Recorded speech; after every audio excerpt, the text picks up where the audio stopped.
Paz do Senhor, seja muito bem-vindo ao nosso canal. Para você que ainda não me conhece, meu nome é Samila Nunes e se você ainda não for inscrito, já quero te convidar a se inscrever aqui no nosso canal, deixe seu like, comente, compartilhe essa palavra para que ela possa chegar a mais pessoas, alcançar a mais corações. A reflexão de hoje se encontra no livro de 2 Reis, capítulo 4, uma história muito conhecida que nos fala a respeito de uma viúva. Esta viúva agora passa por crises, na sua vida. Crises emocionais, havia vivenciado o luto, perdido seu marido. E só quem já enfrentou a luta sabe o quanto é dolorido, A dor do luto, sabe o quanto é dolorido. Essa mulher enfrenta crises financeiras. A Bíblia diz que ela estava endividada. E agora, está prestes a perder os seus 2 filhos para os credores. Naquela época, uma ação bastante comum. Os filhos eram levados para sanar as dívidas, E diante disto, sem saber o que fazer, a Bíblia diz que esta mulher recorre ao profeta. O profeta era a representação do próprio Deus. Aqui esta mulher nos ensina que quando nós não sabemos o que fazer, nós precisamos saber para onde ir. Aquela mulher vai direto na fonte daquele que representava o próprio Deus. E aqui eu preciso dar uma pausa e te fazer uma pergunta, Aonde você tem ido? Qual fonte você tem buscado para a solução dos seus problemas? Existem muitas pessoas que têm buscado fontes erradas, buscado em fontes erradas. Bebidas, drogas, prostituição, pornografias e tantas outras coisas.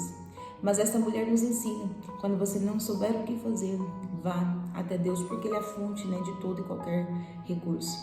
Diante do profeta, aquela mulher faz uma declaração linda que me chama muita atenção. Ela diz ao profeta: meu marido, teu servo, morreu, e tu bem sabias que ele temia ao Senhor. Esta mulher agora traz o testemunho da fé, do relacionamento que o seu marido tinha com o próprio Deus. O historiador Flávio José vai dizer que possivelmente o marido desta mulher fosse aquele Obadias de 1 Reis, capítulo 18. Possivelmente Obadias, aquele que esconde os profetas na cova, e além de preservar a vida dos profetas diante da perseguição de Jezabel, ele também os alimenta, preservando a vida, preservando a segurança. E possivelmente diante disso, essa dívida tenha sido contraída. E agora essa mulher se encontra nessa crise financeira. Mas a mulher chega diante do profeta na oportunidade de pedir uma solução, de pedir uma ajuda. E a primeira coisa que ela traz é o testemunho da fidelidade do seu marido. É o testemunho da comunhão que o seu marido tinha com Deus. E se tomarmos como base as declarações do historiador Flávio José, este homem foi fiel em meio à perseguição, preservando a vida dos profetas. E aqui eu preciso abrir um parêntese para falar com você sobre a fidelidade. Fidelidade em tempos de crise, fidelidade em tempos de perseguição. Nós estamos vivenciando um período muito difícil, um período em que a Bíblia já nos avisa, já nos alerta que haveriam de acontecer o princípio das dores, que anunciam então a vinda de Cristo e tudo, o que vai acontecer. E isso tudo já indicia o que a Sagrada Escritura já nos relata no seu santo livro. E como, nós permanecemos firmes diante de Deus. Este é um convite à fidelidade em meio a tempos de crise, em meio a tempos de perseguição. E a primeira coisa que nós precisamos fazer é conhecermos quem nós somos em Deus. Quando nós olhamos para a Sagrada Escritura, a Bíblia vai nos dizer que no momento da criação, do homem, o próprio Deus vai dizer: façamos o homem à nossa imagem conforme a nossa semelhança. Nós somos criados à imagem e semelhança de Deus. Isso nos leva a refletir quem nós somos em Deus.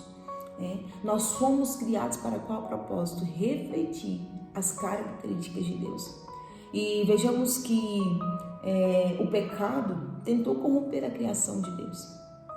A natureza pecaminosa tentou corromper a criação de Deus. Mas 2 Coríntios, capítulo 5, versículo 17, se não me engano, vai nos relatar que em Cristo nós somos o quê? Uma nova criatura. Em Cristo nós fomos regenerados para um novo viver, para sermos uma nova pessoa em Cristo. Ou seja, o domínio da natureza pecaminosa não deve mais ser exercido sobre nós, mas o domínio do nosso corpo deve ser sobre a influência do Espírito Santo de Deus, a fim de que aquele propósito inicial, de sermos criaturas de Deus e refletimos as características de Deus, seja então retomado para a nossa vida. Mas muitos hoje, né, têm refletido tantas características menos as características de Deus, praticado tantas coisas menos aquilo que Deus quer que nós praticamos, né? Mas em Cristo nós somos regenerados para este viver. Por meio do Espírito Santo nós somos capacitados para este viver, né? Então quem somos em Deus, né? Quais características nós temos refletidos em Deus, né? Já que estamos em Cristo, precisamos ser regenerados, apresentar, né, um novo viver. A natureza humana pecaminosa não deve mais ter domínio sobre nós, mas nós precisamos estar influenciados, dominados, preenchidos, enchidos, né, pelo Espírito Santo de Deus. E por fim, né, o que nós nos tornamos em Deus? Nós nos tornamos sacerdócio real. 1 Pedro, né, capítulo 2, versículo 5. Se eu não me engano, vai nos falar, né, que nós somos o que? Sacerdócio real, a fim, né, de oferecermos, né, sacrifícios diante de Deus. E quando nós retomamos lá para o Velho Testamento, nós vamos encontrar a pessoa do sacerdote, aquele que levava o povo até Deus, que trazia intermédio, né, entre o povo e Deus. Aquele sacerdote que era ungido para o serviço, oferecia-lhe sacrifícios a fim de que o pecado do povo então fosse perdoado. E assim o Senhor estabelece para nós, né, nesses últimos dias, né, estabelecidos como sacerdócio real, aqueles que são ungidos, né, para poder servir e oferecer sacrifícios de louvores a Deus, sacrifícios de adoração, de obras, né, que enaltecem o nome do Senhor, a fim de que nós fomos chamados para trabalhar nesse reino de Deus e fazermos a diferença. Aquela mulher testifica, né, sobre a fidelidade de um homem que ecoa, né, mesmo após a sua morte.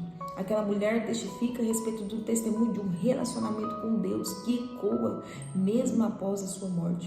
E esse é o chamado de Deus para a nossa vida, né? Que mesmo após a nossa morte, o nosso legado, o nosso testemunho em Cristo venha refletir, venha ecoar e continuar transformando vidas. Que o nosso viver aqui na face dessa terra seja um viver que reflita as características de Deus, né? Seja um viver de pessoas que foram regeneradas em Deus, que são controladas pelo Espírito Santo de Deus, que nós vamos oferecer sacrifícios de louvores, sacrifício de adoração que enaltece, né, ao nome do Senhor. E eu quero já agradecer a sua presença aqui, que é de muita valia, e agradecer a você que ficou comigo até o momento desse vídeo. Deus abençoe a sua vida, Deus abençoe a sua casa, sua família, e até o nosso próximo vídeo.